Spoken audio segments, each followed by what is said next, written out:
भैया तब तक बलराम जी पहुंच जाते हैं। बोले कन्हैया रुको रुको रुको।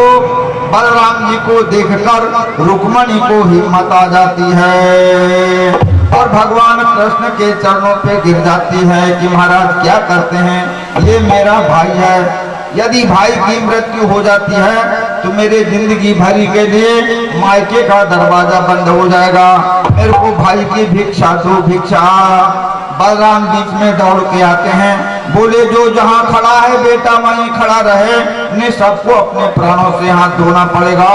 और सारे की सारी यादव सेना सब शस्त्रों से युक्त थे, युद्ध करने लगते हैं।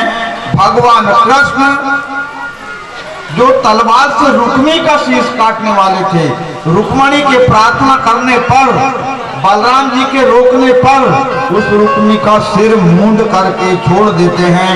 ये रुक्मी फिर अपने गांव नहीं जाता विदर्भ को, बीच में ये टोला बसा लेता है जिसका नाम पड़ा फिर कुंडलपुर। भैया कन्हैया की बारात जाने वाली है, बस खड़ी है, जिसको बारात जाना है। गुरु को मैं भी कर रही हूँ। देवी देव की स्वयं वसुदेव जी के साथ में आती हैं और इस बारात को फिर लौटा के ले जाती हैं भैया उसी सोमनाथ जी के मंदिर में, जहाँ बलराम जी और रेवती का विवाह हुआ था। उसी सोमनाथ जी के मंदिर में बड़े वेद विधान के साथ इनका विवाह होता है। इधर महाराज भीष्मक को जानकारी लगी कि मेरी बेटी की जिंदगी भरासी होती कि भगाई गई है, उसकी सास ने इस लाज को रख दी और ये विवाह सोमनाथ जी के मंदिर में हो रहा है, इसलिए क्यों ना मैं सारा सामान लेकर के चलूं। और अपने एक ठो कन्या है रुक्मणी, 5 भाई और एक लड़कियां थी रुक्मणी, क्यों ना रुक्मणी का कन्यादान ले लूं। अपनी पत्नी विशुद्धमती को साथ में लेकर महाराज भीष्मक सारा सामान गाड़ी में भरवाते हैं और सारा सामान लेकर उसी मंदिर में पहुंच जाते हैं सोमनाथ जी के। और सोमनाथ जी के मंदिर में, हाँ वो कहाँ है लड़का लड़कियां, हाँ लड़का लड़कियों के हलाव बाजा बजाओ। सोमनाथ जी के मंदिर में बड़े वेद विधान के साथ कन्यादान महाराज भीष्मक और देवी विशुद्धमती कन्यादान लेती हैं और बड़े उत्साह के साथ विवाह होता है। अब की गाड़ी आप ही लोग गा के सुनाओ।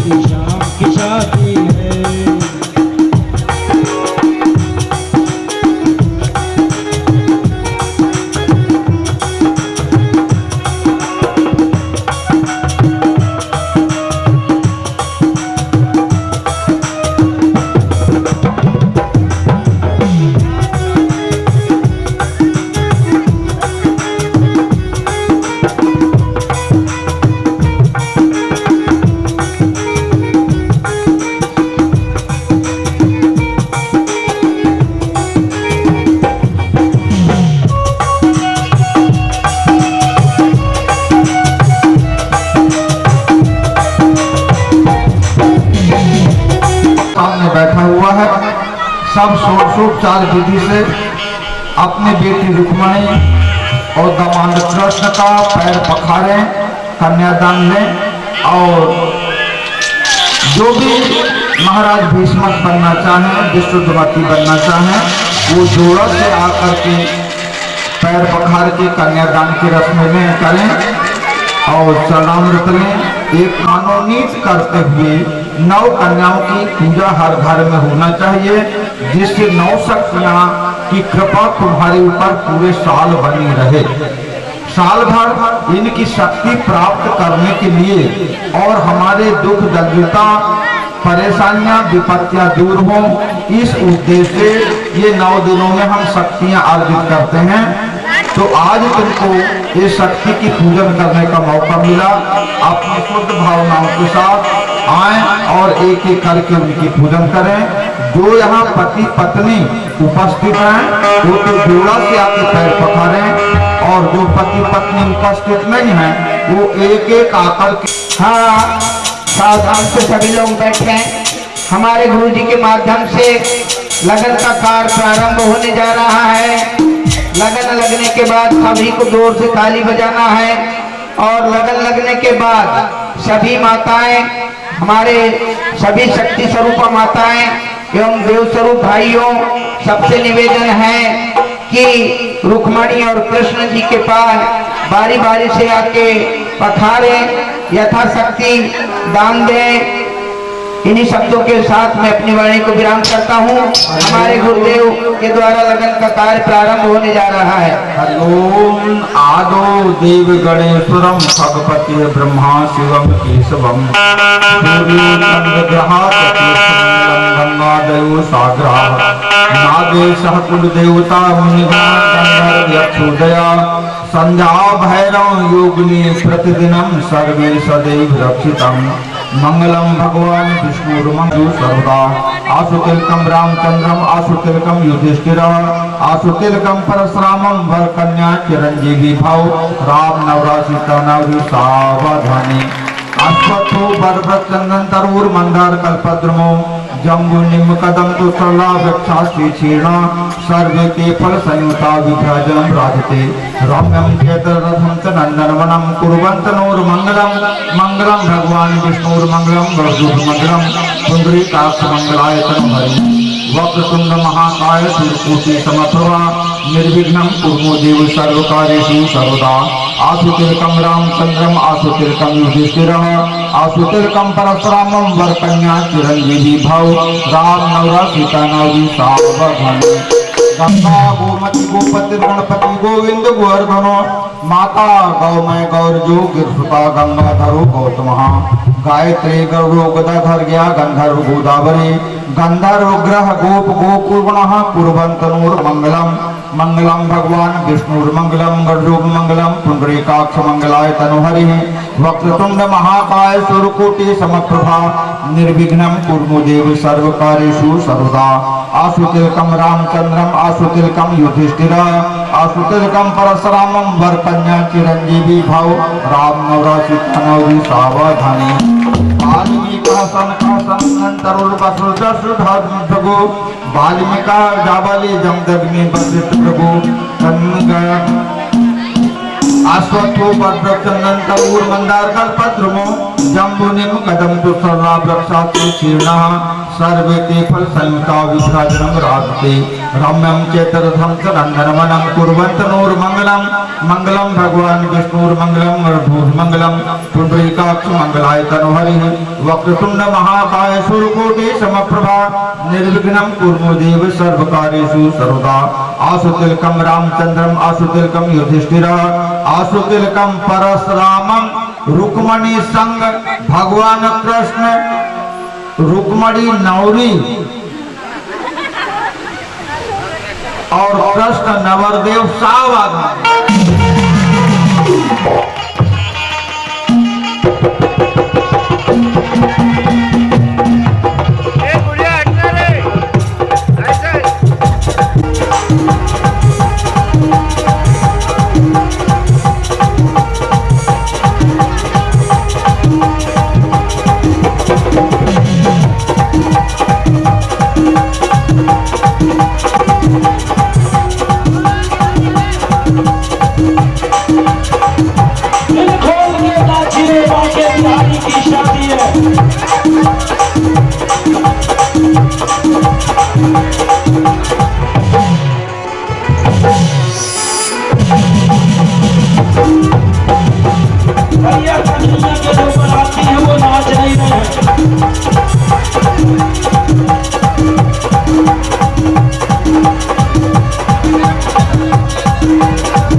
हाँ धुलाई धुलाई सामने नहीं बैठे हाँ भैया पंखिड़ा वालों बजा दो कहते हैं सारे भक्त।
समझ भी नहीं आ रहा, पंखीड़ा पंखीड़ा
भगवान की है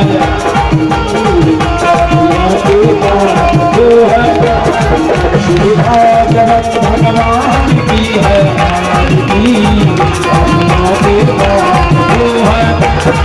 ये शांति गीत पावन पुनीत माता को शांति गीत पावन पुनीत प्राणों को मिटाने वाला ये शांति गीत पावन पुनीत पापों को मिटाने वाला हरि वर्ष कराने वाला ये शांति गीत पावन पुनीत पापों को मिटाने वाला हे दुख हरनी हे सुख करनी हे दुख हरनी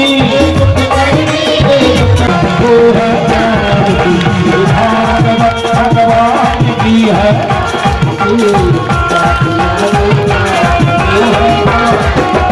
भागवत भगवान की है आज की लगे वो है भागवत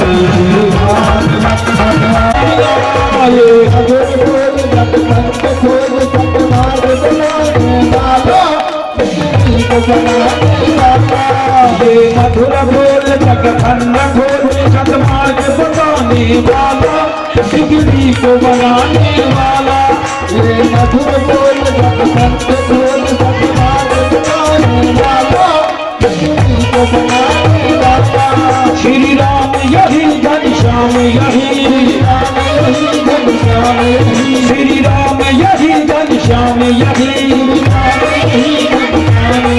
प्रभु के महिमा की आरती भगवान की है भगवान की है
परेशानी तो आई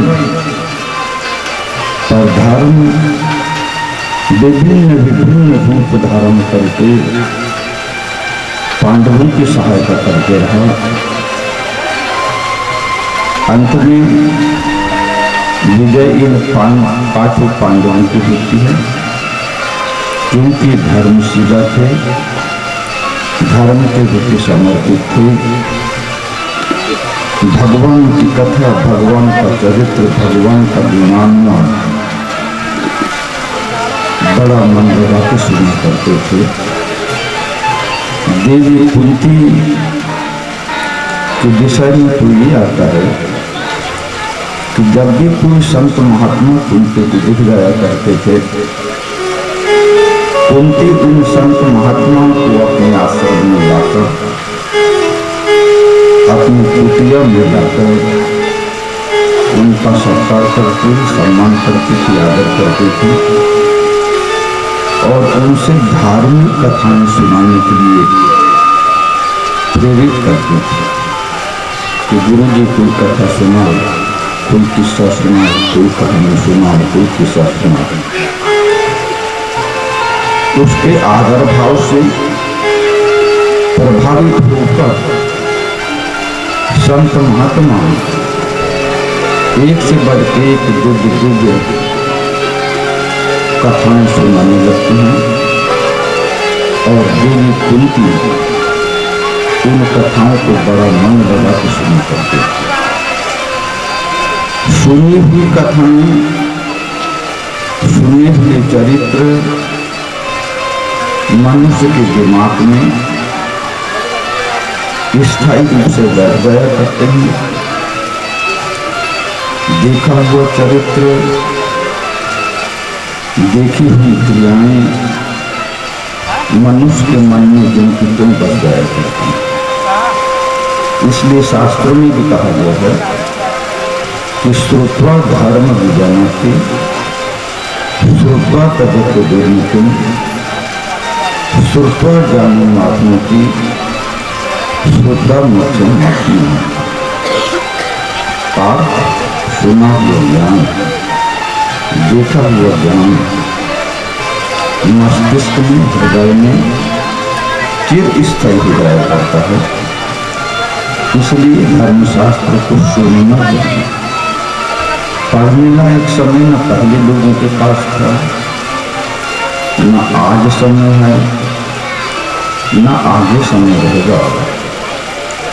मनुष्य का जीवन ही भागम भागवा रहा है, संघर्षशील रहा है। धार्मिक ग्रंथों को पढ़ने लायक समय न पहले था, न आज है, न आगे रहेगा।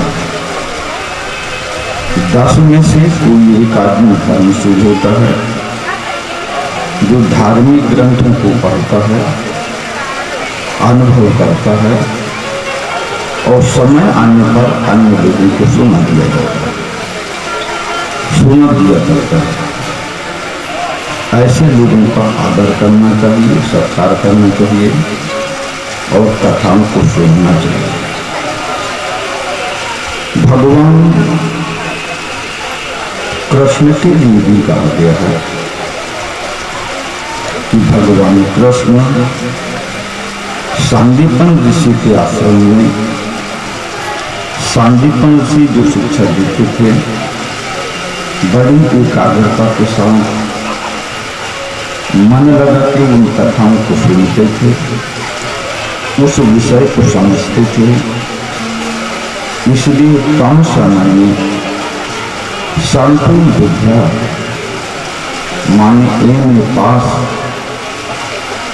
करके फिर मथुरा के वापस हुए थे। भगवान राम के जीवन में भी आता है कि जब कभी महाराज वशिष्ठ अयोध्या में आते थे, महाराज दशरथ अपनी सारी पत्नियों को, कैकेयी, सुमित्रा, कौशल्या को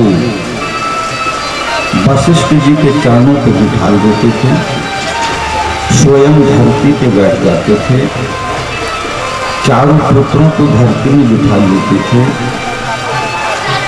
और महाराज वशिष्ठ से प्रार्थना कर देते थे, हे गुरुदेव कोई ऐसा इतिहास सुनाओ, कोई ऐसा भगवान का चरित्र सुनाओ जिससे हमारे दिल की मंजिल हो। वेद पुराण वशिष्ठ बखानहि, राम सिया राम सिया राम सिया राम। वेद पुराण वशिष्ठ बखानहि, राम सिया राम सिया राम सिया राम। सुनाहि राम जाति सब जानहि, राम सिया राम सिया राम सिया राम। सुनाहि राम जाति सब जानहि, राम सिया राम सिया राम सिया राम। पंथ कहत कथा पुरानी, राम सिया राम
राम सिया राम सिया राम सुना ही राम जाया सब जाना ही राम सिया राम सिया राम सिया राम सुना ही राम जाया सब जाना ही राम सिया राम सिया राम सिया राम बोली वृंदावन बिहारी लाल की जय।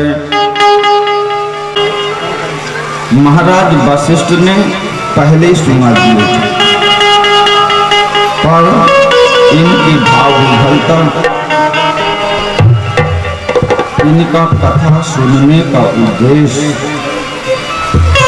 ऋषि कथा कहते थकते नहीं हैं और राम कथा सुनते थकते नहीं। पंथ चाहत चलत मुनि कथा पुराण। विश्वामित्र राम और लक्ष्मण को लेकर जब जंगल में जाते हैं तो रास्ता चलते चलते कथा बताने लगते हैं। रास्ते चलते चलते राम और लक्ष्मण चलते चलते उन कथाओं को बड़ा भाव विभोर होकर के सुनते हैं। सुना ही राम यद्यपि सब जाने। राम को इन कथाओं की जानकारी थी। इस कथा को महाराज वशिष्ठ ने पहले बता दिए थे, पर उनका अनुराग, एक ऋषिवर कथा बता रहे हैं, पहले बार सुने थे, शायद उसमें से कुछ अंश भूल न गया हो, इसलिए महाराज जी फिर कथा को दोहरा रहे हैं। भगवान राम बड़े चाव से सुनते हैं, लक्ष्मण बड़े चाव से सुनते हैं। उनकी भाव प्रधानता को देखते हुए महाराज विश्वामित्र नई बताने वाली कथाएं भी उलट पुलट कर कथा बताने लगते हैं और भगवान राम और लक्ष्मण कथाओं को सुनते रहते हैं। शास्त्र में उल्लेख आता है कि हर प्राणी पर सुखम दुखम दिने रहते पापा पुण्यम समझ। मनुष्य के जीवन में अच्छे भी दिन आया करते हैं, बुरे भी दिन आया करते हैं। सुख का भी समय आता है, दुख का भी समय आया करता है। पर जो प्राणी इन कथाओं को सुना हुआ रहता है, उसके मन में कथाएं अपना प्रभाव बनाए रहती हैं कि दुख आता है तो भयभीत नहीं होना चाहिए, सुख आता है, खुशी आती है तो ज्यादा उत्साह प्रदर्शित नहीं करना चाहिए। ये दोनों को दर्शक बनकर देखते हुए और उन सुख दुखों का आनंद लेते हुए काला पचद भूतानी काला सहते पूरा कालो ही विक्रमणा काला सर्वत्र विनश्य।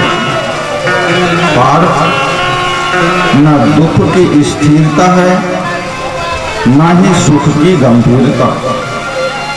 दुख आता है चला जाता है, सुख भी आता है चला जाता है, लक्ष्मी आती है चली जाती है, दरिद्रता आती है वो भी चली जाती है। इनकी निश्चिंतता और स्थिर रहने है। जो मनुष्यों को शास्त्रों का ज्ञान होता है, कथाओं का ज्ञान होता है, वो भयभीत नहीं होती कि ये दुख आया तो आखिर कितने दिन की।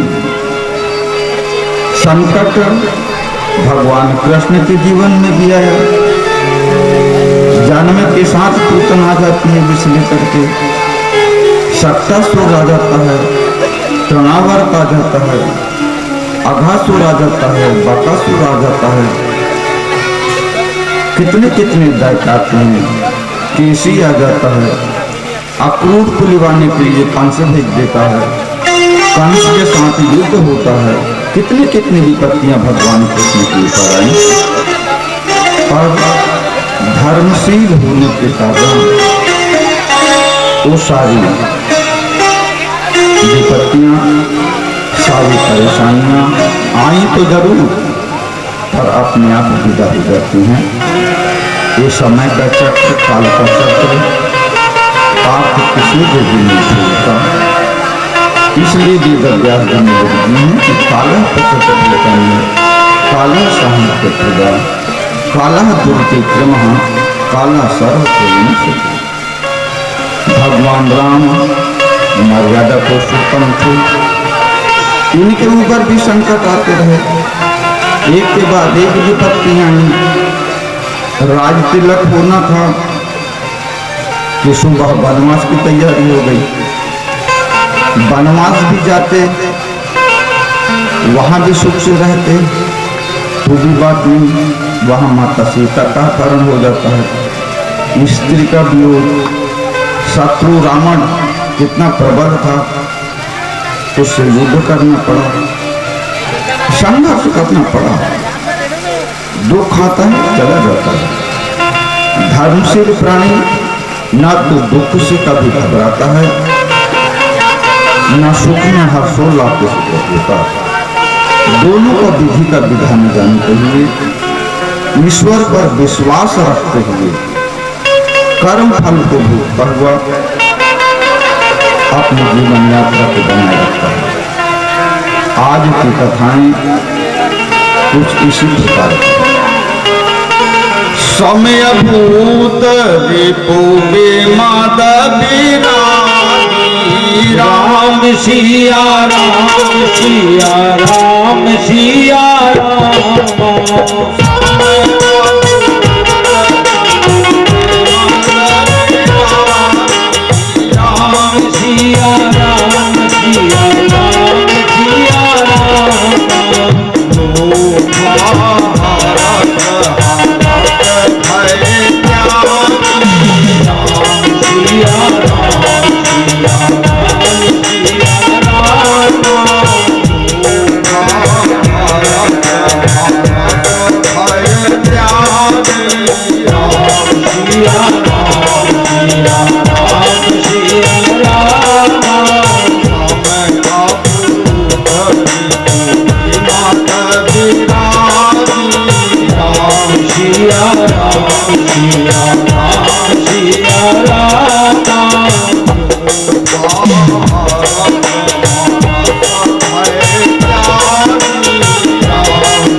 श्री कृष्ण को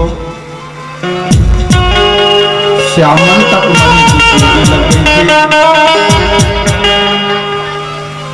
सत्रजित और प्रसेनजित के द्वारा भगवान श्री कृष्ण उस श्यामल तक मणि की खोज के लिए जंगल में जाते हैं। वहां भी भगवान कृष्ण को 1 महीना तक इस रीछ जामवंत के साथ संग्राम करना पड़ता है।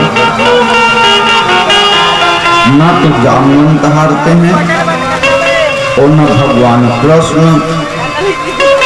अंत में जामवंत ने पूछा कि आखिर आप हैं कौन जो इतनी भारी शक्ति का परिचय दे रहे हैं? मेरे जैसे शक्ति रखने वाला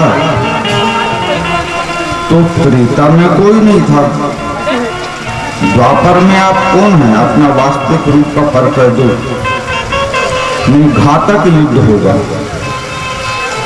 प्राण लेने लायक युद्ध होने वाला था। इसके पहले ही जामवंत पूछ लेता है कि अपना परिचय दो, युद्ध का परिणाम घातक होगा, प्राण लेवा हमला होंगे। भगवान कृष्ण सशंकित हो जाते हैं कि होना हुई जामवंत है। मैंने साकेत गमन के समय जामवंत को बोल दिया था कि द्वापर में मैं स्वयं तुमसे मिलने के लिए आऊंगा। तो आज जामवंत से ऐसी मुलाकात हुई कि शत्रुता पूर्वक युद्ध हो रहा है। भगवान राम कृष्ण वेश को त्याग कर राम वेश में दर्शन देते हैं कि हाँ जामवंत, मैं सही में राम हूं। त्रेता में राम अवतारी, द्वापर में कृष्ण निराली। मैं वही त्रेता का राम, द्वापर में कृष्ण रूप से अवतरित रहूं। मैं ही राम, मैं ही कृष्ण। अपने स्वामी को पहचान कर जामवंत को चरणों में गिर जाते। प्रभु पहचान पारे वो गही चरना। राम सिया राम सिया राम सिया राम। प्रभु पहचान पारे वो गही चरना। राम सिया राम सिया राम सिया राम। प्रभु पहचान पारे वो गही चरना। राम सिया राम सिया राम सिया राम।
मेरी आपसे है,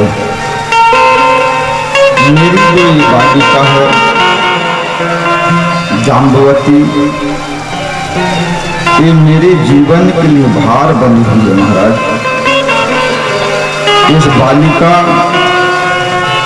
का विवाह की चिंता सताए रहती है मेरे को। इस बालिका के विवाह की चिंता के कारण ना मैं भजन कर पा रहा हूँ, न भक्ति कर पा रहा हूँ, न ध्यान कर पा रहा हूँ, न पूजन कर पा रहा हूँ। सदैव इस बालिका के विवाह की चिंताएं सताए जाएगा। इस बालिका का हाथ संभालो और मुझे स्वतंत्र कर दो भजन पूजन के लिए। भगवान कृष्ण अभी 8 दिन पहले ही रुक्मणी को विवाह करके लाए थे। एक दूसरी रुक्मणी जाम्बवती के नाम से जामवंत उस बालिका का हाथ भगवान कृष्ण के हाथ में रखे देता है और अपने को भार मुक्त करने की प्रार्थना करता है। भगवान कृष्ण जामवंत की प्रार्थना को स्वीकार करते हैं, जाम्बवती को पत्नी रूप में स्वीकार करते हैं और वो जो श्यामल तक मणि थी जिससे खूब में उजेला भी करता था, तो मणि उठाकर जामवंत भगवान कृष्ण को दहेज में दे देते। भगवान कृष्ण जामवती और मणि को लेकर दूसरे दिन बड़ी प्रसन्नता के साथ अपने द्वारिका के लिए आते हैं। द्वारिका में आकर जिसकी मणि थी प्रसेनजित की, उस प्रसेनजित को बुलवाते हैं कि प्रसेनजित,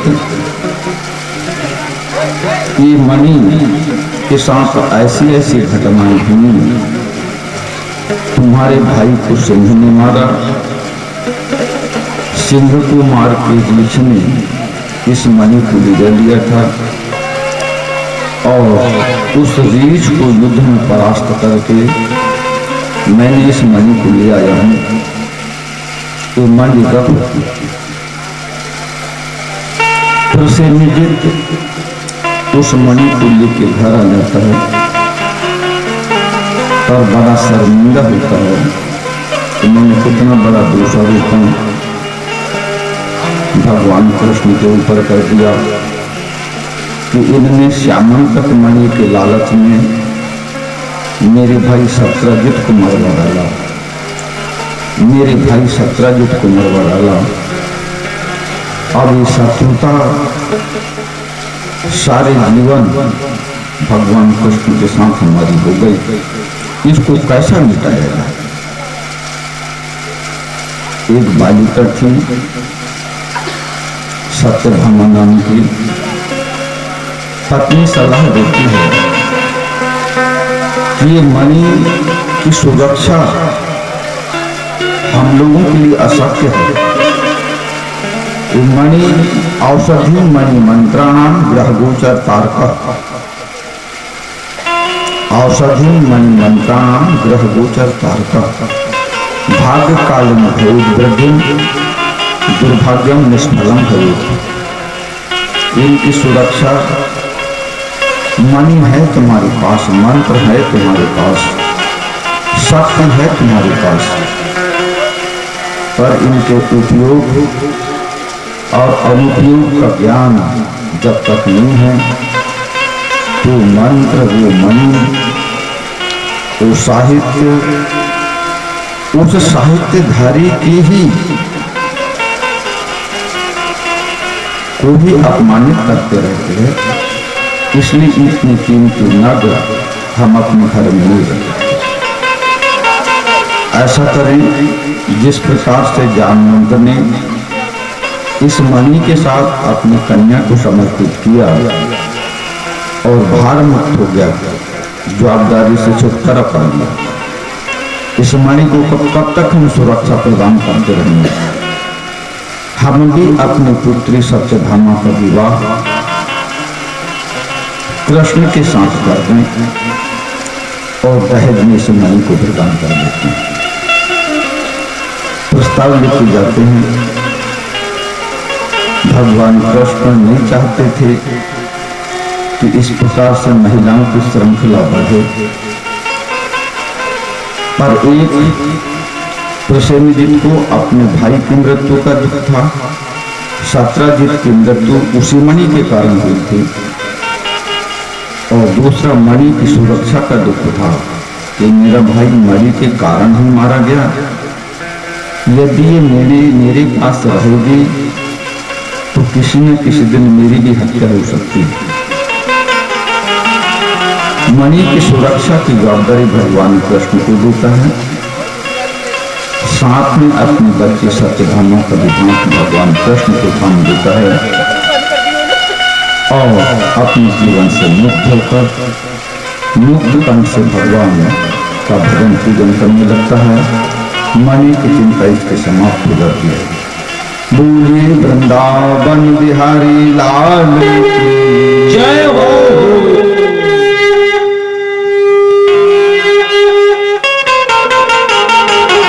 जयकारा में बड़ी कंजूसी, सभी लोग बड़े भाव से लगाएंगे बांके बिहारी की।